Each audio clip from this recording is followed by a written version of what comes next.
మీ phone లో images delete అవ్వడం జరిగిందా? అయితే అలా డిలీట్ అయిన ఆ ఇమేజెస్ ను ఏ విధంగా రికవరీ చేయాలి అనేది ఈ రోజు ఈ వీడియో. మీ ఫోన్ లో చాలా సంవత్సరాల క్రితము కొన్ని ఇమేజెస్ అయితే పెట్టుకోవడం జరుగుతుంది. బై మిస్టేక్ లో ఆ ఇమేజెస్ అయితే డిలీట్ అవ్వడం జరుగుతుంది. సో అలా డిలీట్ అయిన ఆ ఇమేజెస్ ను ఏ విధంగా రికవరీ చేయాలో క్లారిటీగా చెప్పడం జరుగుతుంది. అయితే ఇక్కడ నుండి తప్పకుండా మీ గ్యాలరీకి అనేది మీ జీమెయిల్ అయితే లింక్ చేసుకో పెట్టుకోండి. ఇలా మన గ్యాలరీకి జీమెయిల్ లింక్ చేసి పెట్టడం వల్ల మన డిలీట్ అయినా కూడా ఆటోమేటిక్ గా అవనేది మన జీమెయిల్ లో స్టోరేజ్ అవ్వడం జరుగుతుంది. కాబట్టి ఇక నుండి తప్పకుండా మీ జీమెయిల్ అనేది మీ గ్యాలరీకి అయితే లింక్ చేసి పెట్టుకోండి. మీకైతే చాలా సేఫ్ గా ఉంటాయి. అప్పుడు మీ ఇమేజెస్ డిలీట్ అయినా కూడా ఆ జీమెయిల్ లో మీరు వెళ్ళి డౌన్లోడ్ అయితే చేసుకోవచ్చు. ఇక ఇప్పుడు మీరు ఇంత ముందుకు కొన్ని ఇమేజెస్ డిలీట్ అయినాగా మీ గ్యాలరీలో అవి ఏ విధంగా రికవరీ చేయాలో క్లారిటీగా చెప్తాను. మీరైతే ఈ వీడియోని స్కిప్ చేయకుండా ఎండ్ వరకు చూసేసి ఇంకా ఎవరైనా మన ఛానల్ ని సబ్స్క్రైబ్ అండ్ లైక్ చేయకుండా ఉంటే ప్లీజ్ తప్పకుండా మన ఛానల్ ని సబ్స్క్రైబ్ అండ్ లైక్ చేసి కాస్త నాకు సపోర్ట్ చేసేయండి. ఇక మనమైతే మ్యాటర్ లోకి వెళ్ళిపోదాం.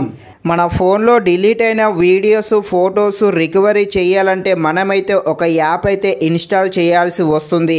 ఆ యాప్ అయితే ఫ్రీగానే మనకు అందుబాటులో ఉంటుంది. ఎలాంటి డబ్బులు అయితే అడగదు. మీరైతే మీ ఫోన్లో ఉన్న ప్లే స్టోర్ అయితే ఓపెన్ చేయండి. ఓపెన్ చేశాక సెర్చ్ బార్లో ఈ విధంగా ఎంటర్ చేయండి. ఫైల్ రికవరీ, ఫోటో రికవరీ ఇలా అయితే కొట్టండి. కొట్టాక ఇక్కడ ఫస్ట్లోనే ఈ యాప్ అయితే వస్తుంది. ఈ యాప్ మీద అయితే క్లిక్ చేయండి. క్లిక్ చేశాక దీనినైతే ఇన్స్టాల్ అయితే చేయండి. ఈ యాప్ అనేది చాలా సెక్యూర్గానే ఉంటుంది. అదేవిధంగా డబ్బులు కూడా ఏమీ అడగదు. ఇక ఈ యాప్ ఇన్స్టాల్ అయ్యాక ఓపెన్ మీద నొక్కండి. నొక్కాక ఇలా వస్తుంది. కొద్దిసేపు లోడ్ అవుతుంది. నెక్స్ట్ ఈ విధంగా వస్తుంది. ఇక్కడ కింద అలో ఉంటుంది. దానినైతే నొక్కండి. నెక్స్ట్ ఈ విధంగా వస్తుంది.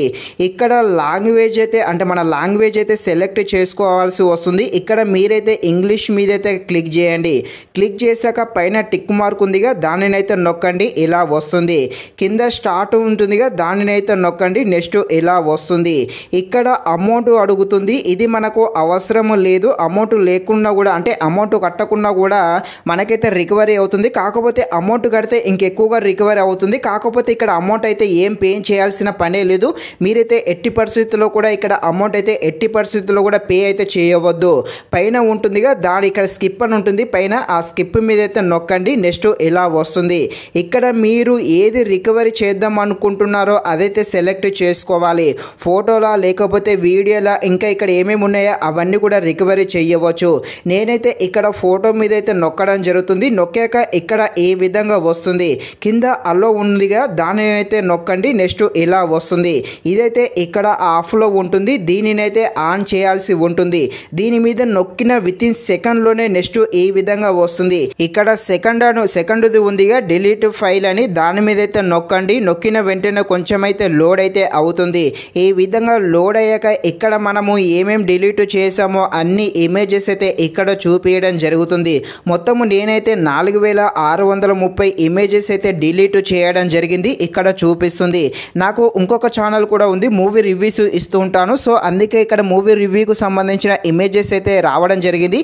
నేను మూవీ రివ్యూ ఇచ్చిన తర్వాతకి వాటికి తమ్ములని పెట్టిన తర్వాతకి వాటితో నాకు అవసరం ఉండదు కాబట్టి అవైతే డిలీట్ అయితే చేయడం జరిగింది. అలా డిలీట్ చేసిన ఆ ఇమేజెస్ ఇక్కడ నాకైతే రికవర్ అయితే అవ్వడం జరిగింది. ఈ విధంగా మీరు డిలీట్ అయిన ఇమేజెస్ అయితే తప్పకుండా ఈ విధంగా రికవరీ చేసుకోండి. మీకు తప్పకుండా ఇమేజెస్ అయితే రావడం జరుగుతుంది. ఇది ఫ్రెండ్స్, మరిన్ని ఇలాంటి వీడియోస్ కోసం మన ఛానల్ ని తప్పకుండా లైక్ అండ్ సబ్స్క్రైబ్ చేయండి. Thank you watching this video. జై హింద్.